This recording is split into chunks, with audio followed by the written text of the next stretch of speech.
Bonsoir mesdames, bonsoir messieurs, une fois de plus bonsoir et merci d'être au rendez-vous de ce 19h sur Canal King Télévision. Il faut dire que la situation préoccupante à l'est de la République démocratique du Congo a été au centre de l'entretien entre la représentante du chef de l'État à la francophonie, Bestine Kazadi, et les ambassadeurs de pays membres de la francophonie. Nous avons ici le commentaire de Gilles Boulembi.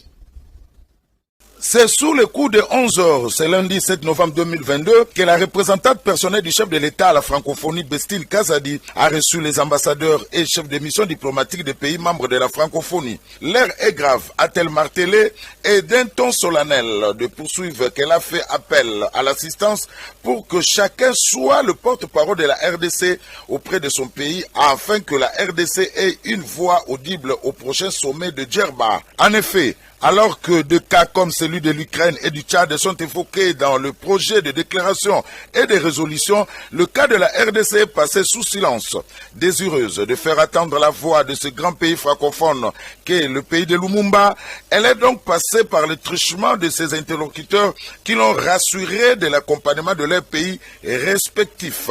Outre les représentants des organismes tels que l'Union européenne et l'Union africaine, étaient aussi présents les ambassadeurs et chefs de mission diplomatiques de la Belgique, la Suisse, le Cameroun, le Sénégal, la Guinée, l'Égypte, le Congo, le Maroc, la Côte d'Ivoire et la France, ainsi que le représentant du centre Wallonie-Bruxelles à Kinshasa.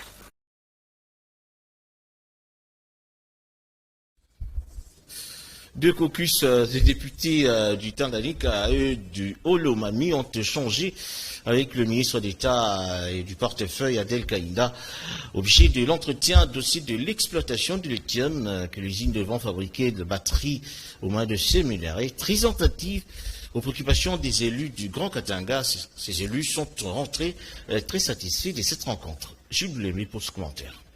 Le président du Grand Caucus de toutes les 4 provinces a d'abord relevé que les populations des provinces du Tanganyika et du Olomami veulent voir clair sur le dossier du minerai lithium dont l'exploitation conduira à la fabrication de batteries qui serviront aux voitures électriques. Le lithium se trouve notamment dans les territoires de Moba, Manono, de Nyunzu, de Kongolo et de Mitwaba, a énuméré le chef de la délégation de ces 4 caucus. Les populations de ces 2 provinces ont réagi en souhaitant que la chaîne de production soit implantée dans le nord Katanga, estimant que le sud Katanga a été suffisamment industrialisé. Par ailleurs, les représentants des populations du Grand Katanga ont évoqué la présence de l'entreprise AVZ qui aurait déjà terminé son étude de faisabilité et qu'elle est dans le démarche pour transformer son permis de recherche en permis d'exploitation et qu'elle serait même en possession de son permis d'exploitation. Dans sa réponse, la ministre d'État, ministre du portefeuille, qui suivait très attentivement les préoccupations des populations de ces 2 provinces par la voix de leurs représentants, a été très concrète en répondant point par point à leurs préoccupations. Je pense que notre gouvernement assume sa responsabilité parce que moi-même, j'avais assisté à une réunion, une séance de travail qu'avait présidé le chef de l'État, Félix-Antoine Tshisekedi Tshilombo, où AVZ a menti pour dire que AVZ avait construit des maisons à Manono.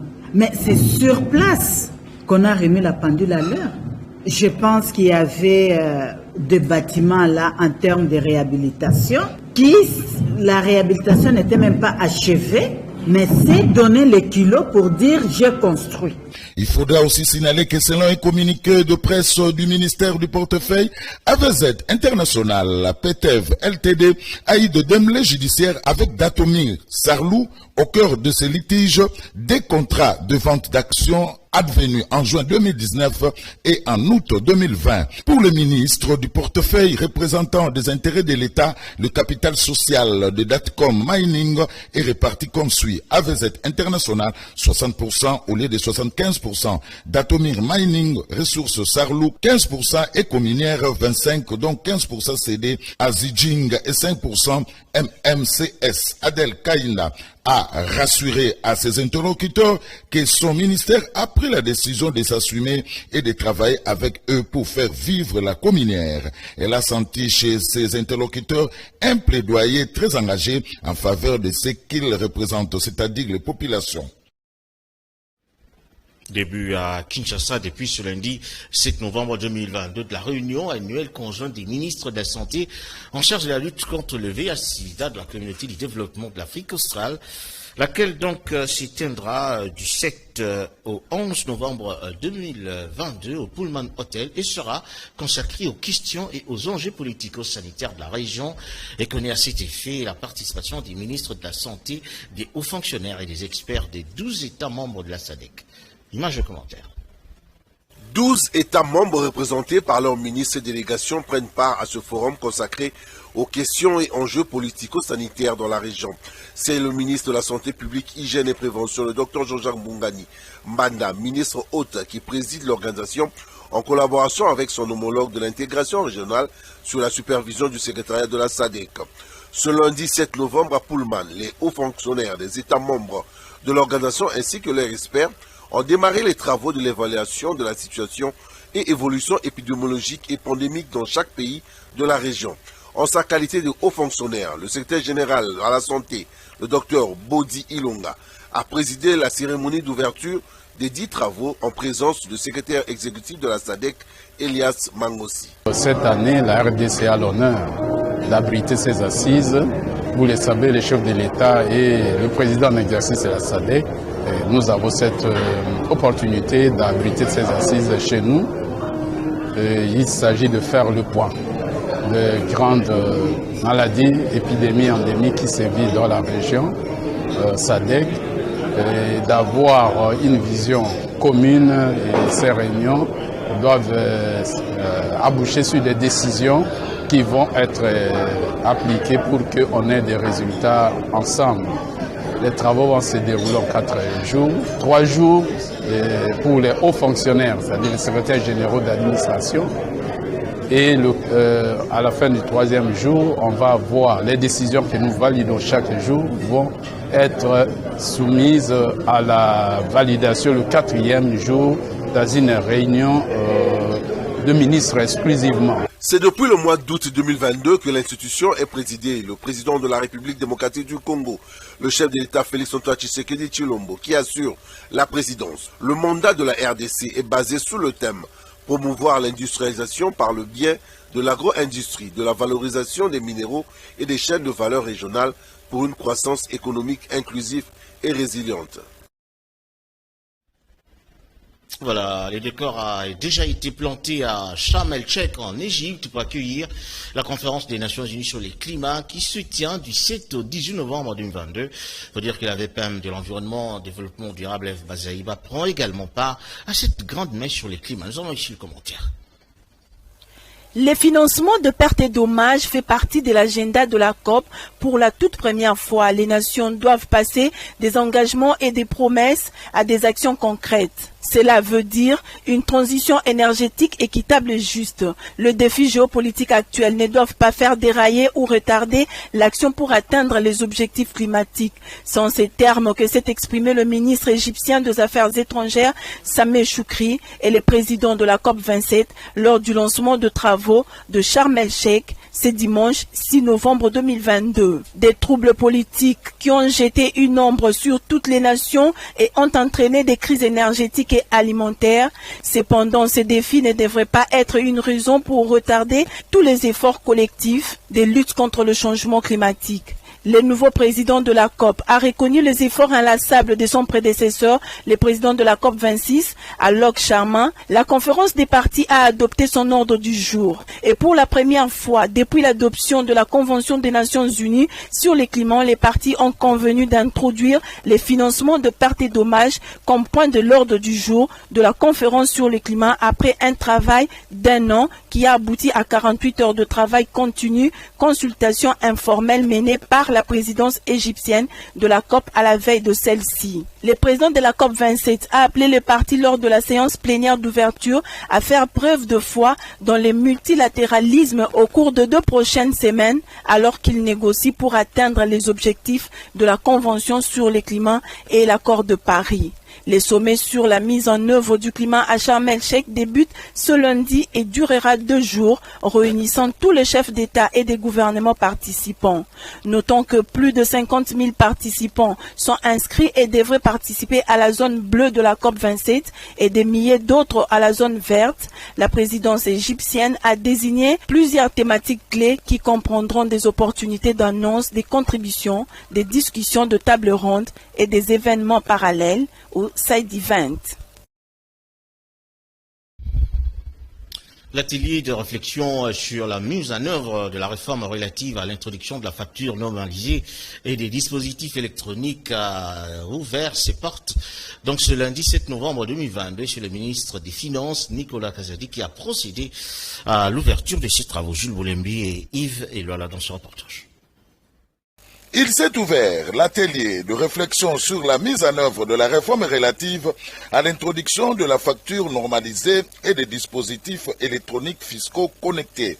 Dans son message, le ministre des Finances a laissé entendre que l'introduction de ces dispositifs permettra à l'administration fiscale, d'une part, d'authentifier via un code numérique unique chaque transaction commerciale réalisée par les opérateurs économiques qui collectent la TVA et d'autre part, d'exploiter les données de ces transactions aux fins de contrôle de déclaration de TVA. Chers participants, appréciant à juste titre les performances enregistrées cette année en matière de mobilisation des recettes domestiques, le président de la République, son Excellence Félix Antoine Tshisekedi Tshilombo, dans sa communication au Conseil des ministres du 14 octobre dernier, a rappelé que ces résultats étaient encore loin du potentiel fiscal de notre pays. S'agissant de la pression fiscale, à ce jour en dessous de la moyenne régionale, bien qu'ayant doublé en moins de 3 ans, il a encouragé le gouvernement à poursuivre les mêmes efforts afin d'atteindre rapidement le niveau des 20% au moyen de l'élargissement de la base imposable et de la digitalisation de la taxe sur la valeur ajoutée. L'objectif, bien entendu, n'est pas de faire davantage pression sur les contribuables, bien au contraire. L'objectif est de réduire la pression sur chacun d'eux en élargissant l'assiette et en allant chercher l'impôt, aussi petit soit-il, là où il peut se retrouver, pour que, par petites doses, chacun contribue efficacement, effectivement et allègrement à la construction de notre économie. L'Argentin national a exhorté à tout le monde à une participation active aux travaux. 48 heures, c'est les délais donnés au gouvernement Samuel Condé par l'intersyndicale des régies financières ensemble avec l'INAP pour que le ministre des Finances, Nicolas Kazadi, paye sans délai les agents des régies financières qui ont mobilisé des fonds au-delà des assignations, sans quoi il promet de se prendre en charge par l'arrêt du travail. Allez, nos cas, on s'en reportage. C'est devenu habitude dans la gestion du gouvernement de la République du Congo. Pour payer les agents des régies des finances, ces derniers devront toujours exercer une forte pression et menace sur le gouvernement de la République. Cette fois-ci, les agents des régies financières, après avoir mobilisé au-delà des assignations les recettes et les fonds qui permettent l'État de faire sa politique, ils ne sont pas toujours payés. Raison pour laquelle ils ont donné 48 heures au ministre des Finances Nicolas Kazadi de leur payer. Passé cet ultimatum, tous les agents de régie financière, notamment ceux de la DGI, DGDA et DGRA, devront se retrouver en assemblée générale pour lever l'option de fermer les portes de ces établissements publics dans le but d'arrêter le travail, option qui va coûter énormément le gouvernement. C'est honteux et c'est malheureux. Les agents de régie financière s'interrogent. Ils ne comprennent plus rien.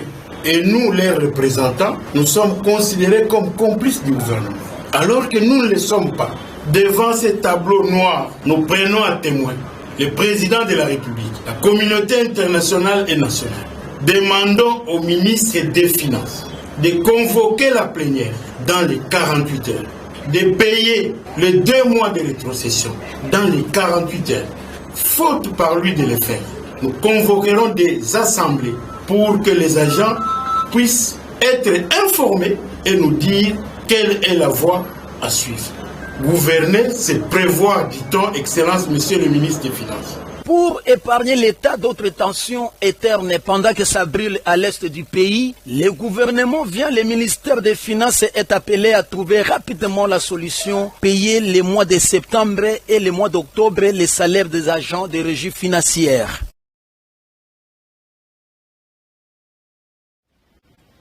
Le syndicat interministériel de la réforme de l'administration publique, SIRAP, ainsi continue à bousculer le gouvernement au sujet de l'affectation de secrétaires généraux qui sont passés par le concours en 2018 dans le but de piloter donc les secrétariats généraux des ministères. Il faut dire que le SIRAP donne une semaine afin que le nouveau secrétaire général soit affecté par la fonction publique. Image de commentaire.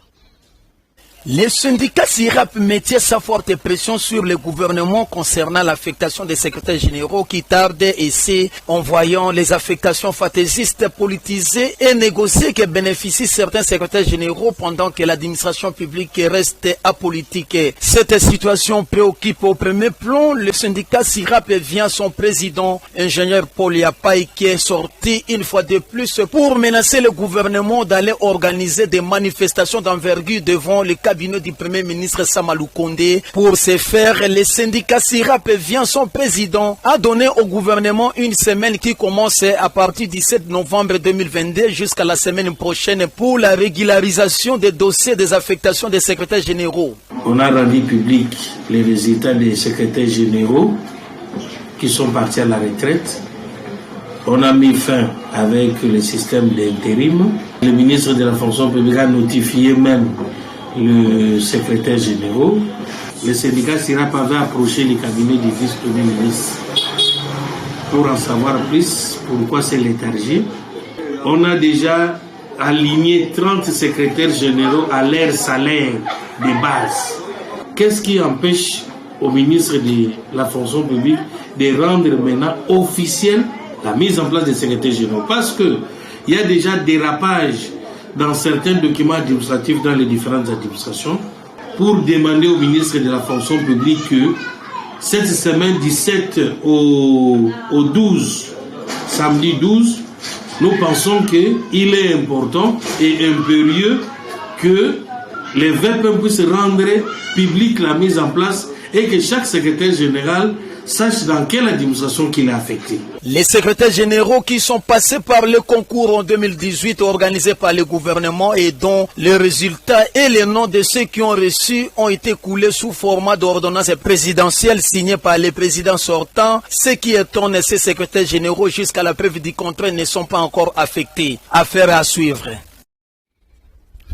L'incendie s'est déclaré dans la soirée de ce lundi 7 novembre 2022 au marché Le Fungola dans la commune de Lingwala. Aucune perte en vie humaine n'a été signalée, mais quelques dégâts matériels ont été donc enregistrés. Image de commentaire.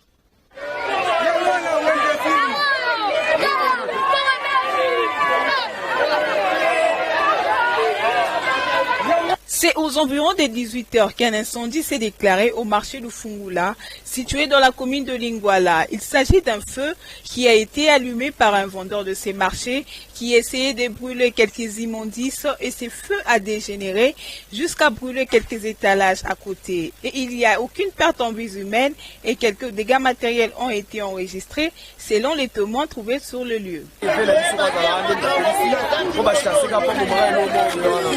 Je déplore cet acte, car il s'agit d'un vendeur de notre marché qui a brûlé quelques déchets et c'est ce qui est à l'origine de cet incendie. Volontaire. C'est lui qui a mis cette fesse-ci, voulait aussi qu'il s'agwenzo et mobimba. À Salengo, je dois l'arrêter demain pour la transférer à qui des droits. Pour Salengo, ni traiter la force de la population, donc Wenzo Mobimba aussi. C'est volontairement. Signalons que l'auteur de cet incendie a été identifié et ce dernier a été mis à la disposition de services de sécurité pour une enquête. Fin de ce journal, merci à vous de l'avoir suivi. Merci à Bernice Balenga, Kouparbola, Rodi Louadio, Joël Pembele, ainsi que Tony Binda pour sa réalisation. Dieu vous lance retour les dimanches pour le magazine du dimanche. Bonsoir chez vous.